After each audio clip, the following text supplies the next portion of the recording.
Imagine yourself flying high at an altitude of 40 kilometers above the hamlet of Basholi in Himachal Pradesh and looking north. This is what you will see. The Great Western Himalaya is seen emerging from the lower right and surging forward in a northwesterly direction. The high passes of Potla, Umasila, and then the great Nunkun peaks are seen. Beyond, the range dips into the Zojila defile to rise in a final mighty thrust towards the dizzy heights of Nanga Parbat, the westernmost extremity of the Great Himalaya.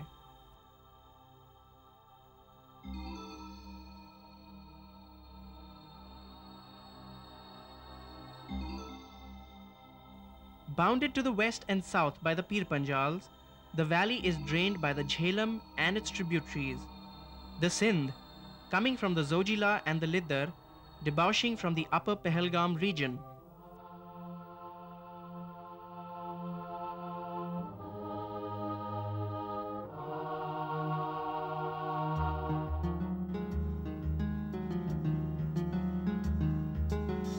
Geologists opine that the Vale of Kashmir was once a large lake called the Kareva.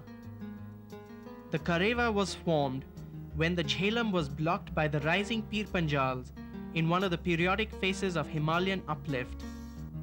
The river finally escaped its encirclement by gouging a deep cut across the Pir Panjal at Uri, and when the waters of the Kareva drained here from what is termed the Jhelum Gap, the Valley of Kashmir came into being.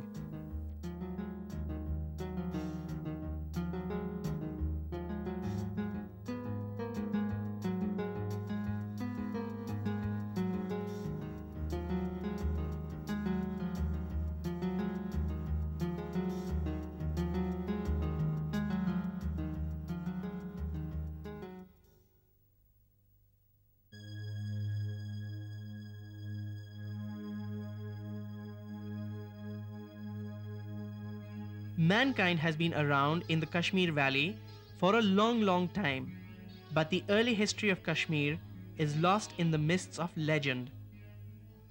The valley's name is often attributed to the sage Kashyap, being a corruption of the original Kashyap Mar.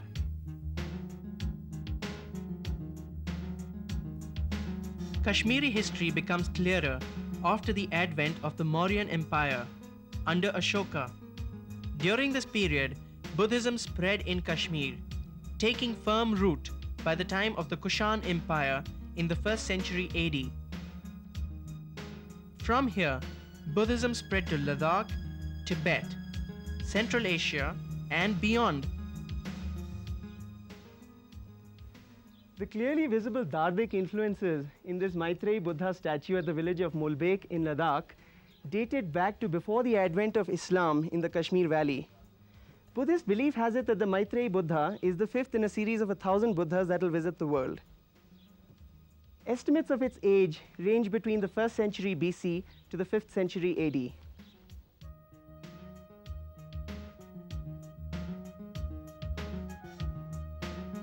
Islam came to the valley in the 14th century through the combined influence of Sayyid preachers and the Muslim rule established in the middle of that century.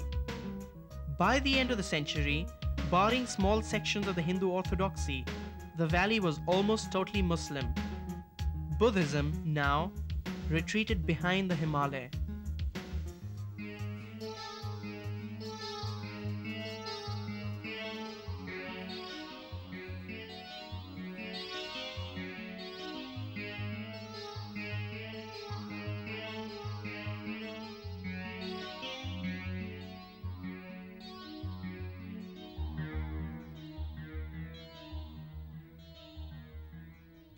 The modern history of Kashmir is centered around the Dogra dynasty. Maharaja Gulab Singh got the Jagir of Jammu from Maharaja Ranjit Singh in 1820 and 2 years later became the full-fledged ruler of Jammu. In March 1846, the aftermath of the Anglo-Sikh War saw Maharaja Gulab Singh gain complete control over modern India's largest princely state, Jammu and Kashmir, which included Ladakh and Baltistan.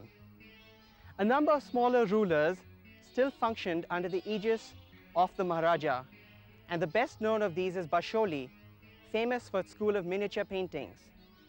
And one of the best collections of these paintings is housed in a museum here at the Amar Mahal Palace in Jammu.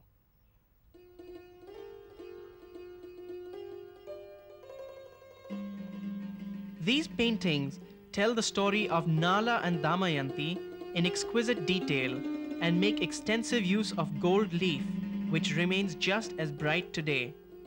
We'll have a more extensive look at these little delights in today's Culture Watch.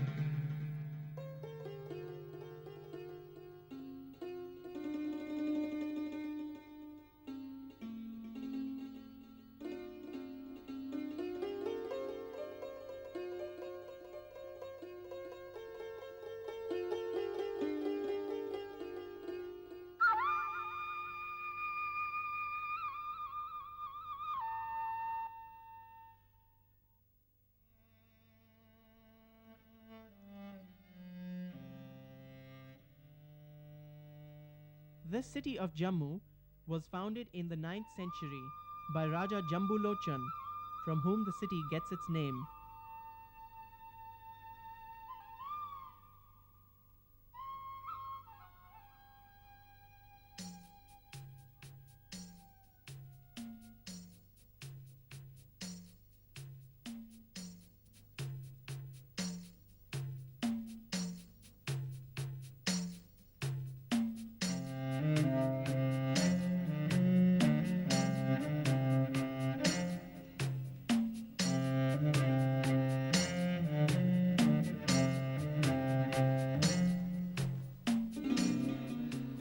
Mubarak Mandi, this complex of palaces, halls of audience, or the Darbar, dates back, going by the pastiche of architectural styles, to the Victorian era.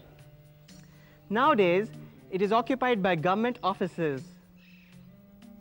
It is dilapidated, crumbling, and slowly going to seed.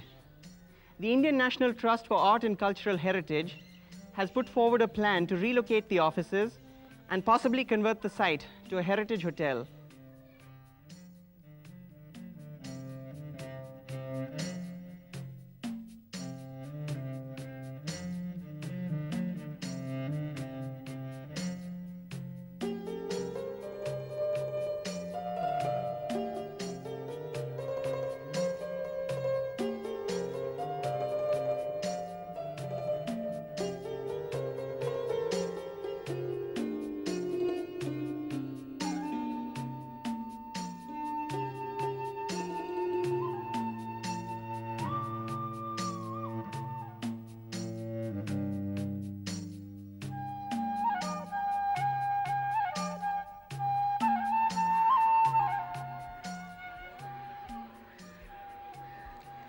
Jammu itself is known as the city of temples.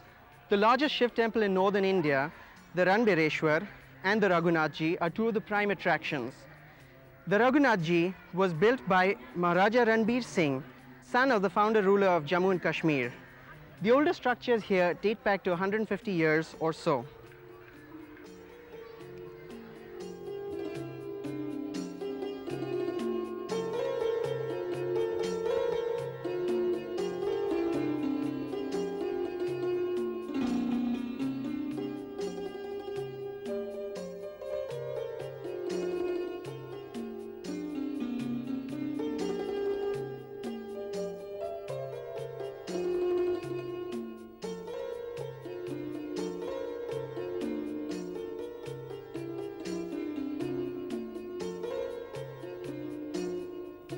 One of the world's most popular pilgrimage sites also lies in the Jammu region. Nearly 2.5 million pilgrims come from all over the country every year for a darshan of Mata Vaishno Devi.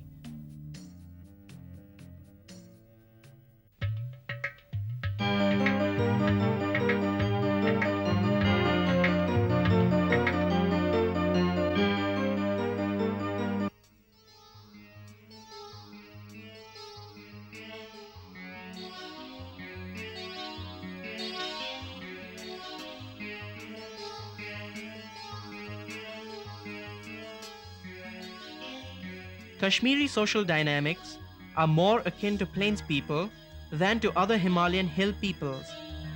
Complex and highly stratified, despite the age-old conversion to Islam, Kashmiri society is layered by caste, considerations that generally come to play during marriages, etc.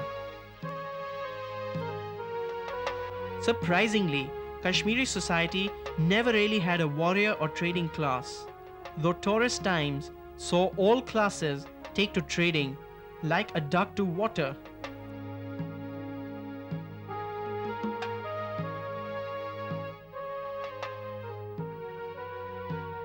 The lakes and waterways of Kashmir had a big effect on shaping the people, leading to the growth of a significant boat community whose unusual lifestyle has been molded by their surroundings. Living their lives on the water, they are a truly unique Himalayan community.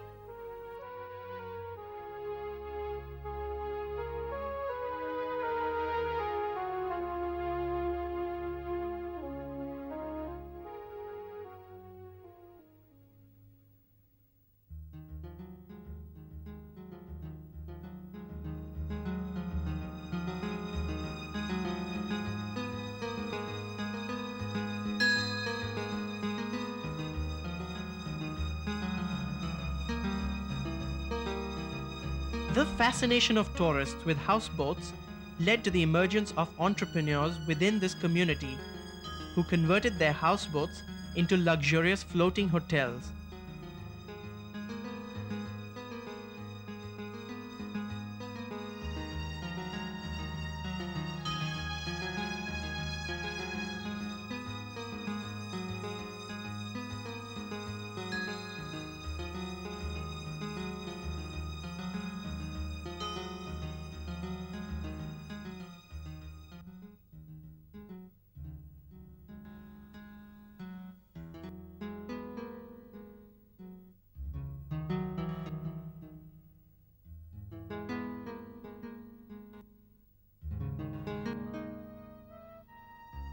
Another typical Kashmiri is the Bakarwal, semi-nomadic goat herders.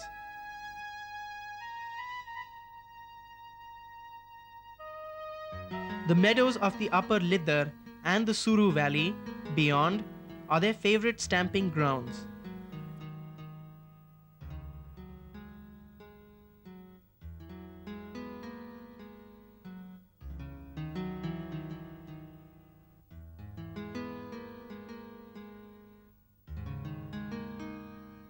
Kashmir through the ages has been known for the quality of its crafts. The Kashmiri weaver is synonymous with perfection and artistry.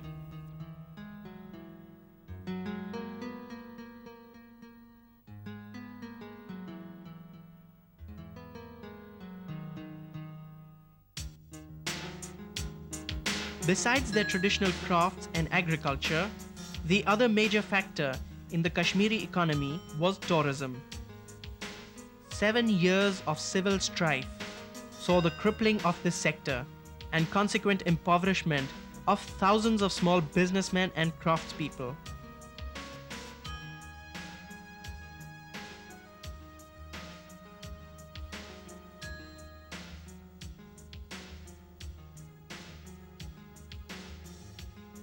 Changed times are on the anvil though, and tourists are already trickling back in. This is Srinagar's Lal Chowk, barometer of the people's mood, and once again starting to look the way it did during the halcyon days of the 70s and 80s. Hopefully, a new era of peace and prosperity has again dawned on this heavenly valley.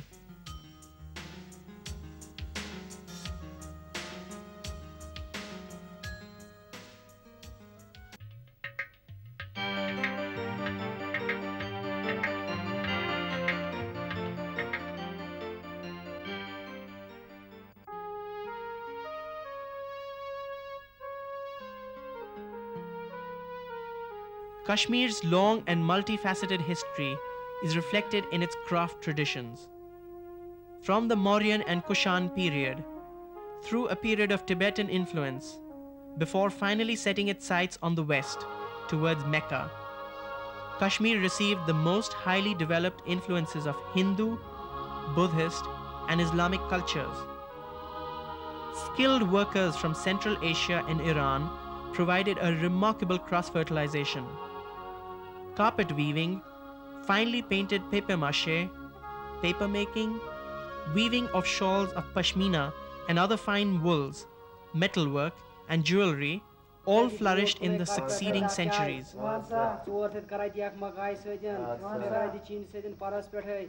Weaving of both carpets and the famed Cashmere Shawl are traditions and techniques handed down over the generations by the master weavers of Persia. The techniques, the talim or the instruction sheet, and the karkhanas remain as they must have been for centuries. The weavers chant the talim while working.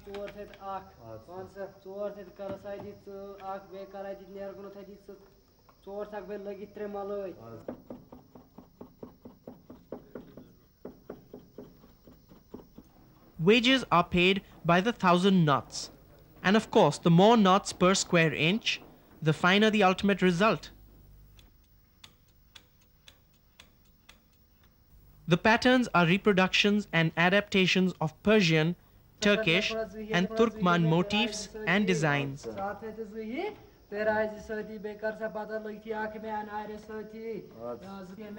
Trained from an early age, when fingers are nimble, many master weavers are only in their early 30s. Showrooms adjoining the karkhanas are stacked high with the finished product.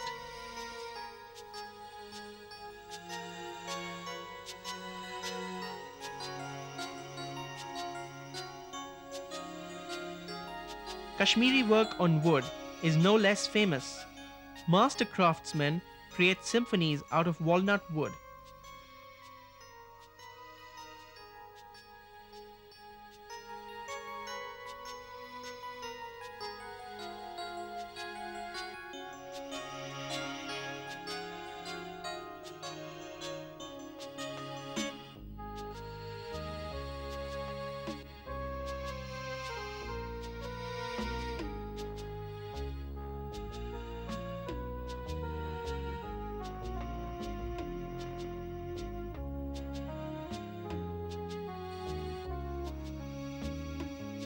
But the pride of place is held by the famous Cashmere Shawl.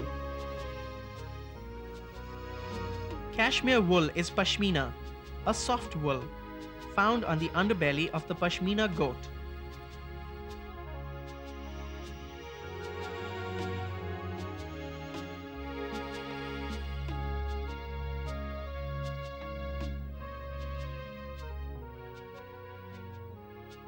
Jammu has always existed under Kashmir's shadow, but culturally, the Dogras have a rich lineage.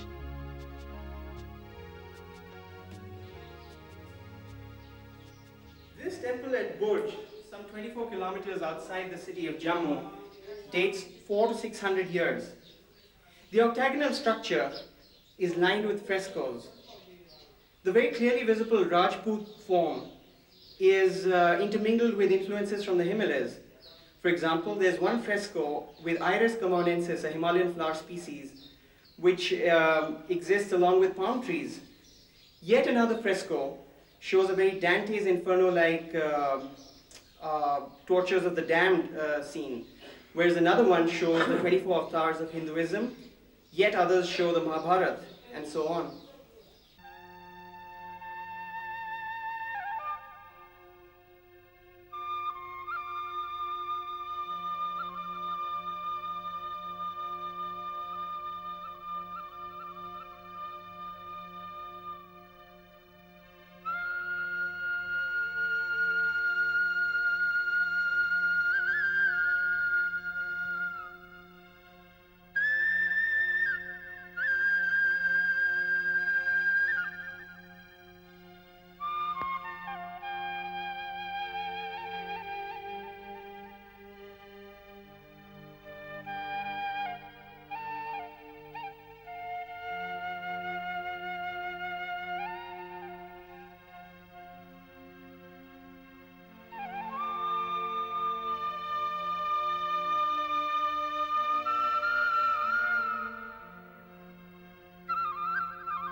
The 40-odd Basholi Miniatures, housed in the Amar Mahal Museum, constitute one of the finest collections of hill miniatures in the world.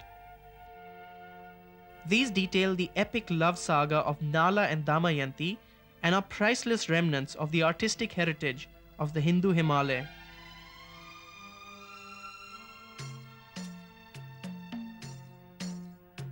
Each frame is a tapestry of love, betrayal, and passion, liberally embellished with gold and exquisitely detailed.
Another wing of the palace houses a collection of the early works of contemporary Indian artists like M.F. Hussain, Sobha Singh, Sarbjit Singh, Krishan Khanna, and others.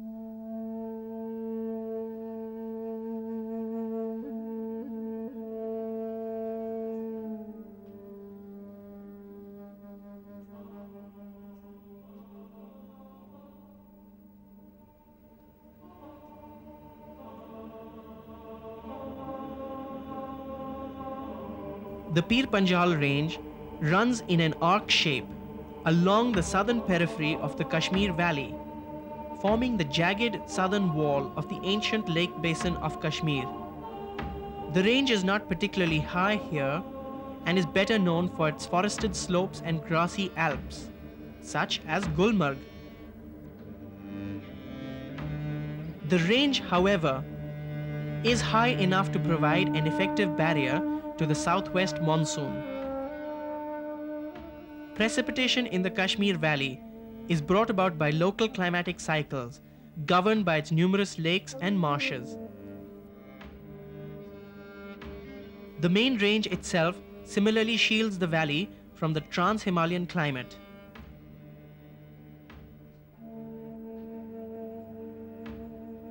Most of the lakes of Kashmir are remnants of ancient oxbows created by the river Jhelum as it meanders across the valley floor, and the present lakes are shrunken remnants of their past selves. The Dal Lake, for example, has shrunk in the past 50 years to half its size, from 22 to 11 square kilometers. In the intervening years, the lake has changed in other fashions too. The classic example of environmental degradation in a Himalayan lake ecosystem today is the Dal Lake in Srinagar. The process known as eutrophication has set in. Eutrophication results when the lake waters become artificially enriched with nutrients, causing abnormal plant growth. Runoff of chemical fertilizers from the vast drainage basin around the lake, sewage, and other oxygen-demanding wastes are all factors that combine to place the lake's internal life processes under severe stress.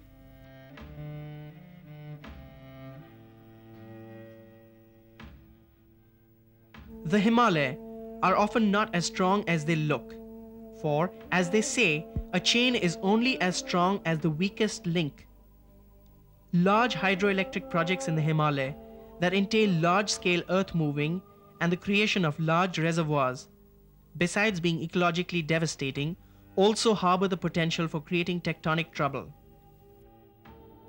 In this respect, run-of-the-river schemes are not only more eco-friendly, but involve no large-scale disruption of the strata. Kashmir, incidentally, is a pioneer in run-of-the-river schemes. In 1904, the Maharaja of Mysore, as a gift to the people of Kashmir, built a powerhouse, the state's first, at Mahura, beyond Baramulla. This ancient powerhouse is still operational, and a sight to see is its miles-long water channel made of cedar wood. After spinning the turbine blades, the water is back in the river, none the worse for its journey.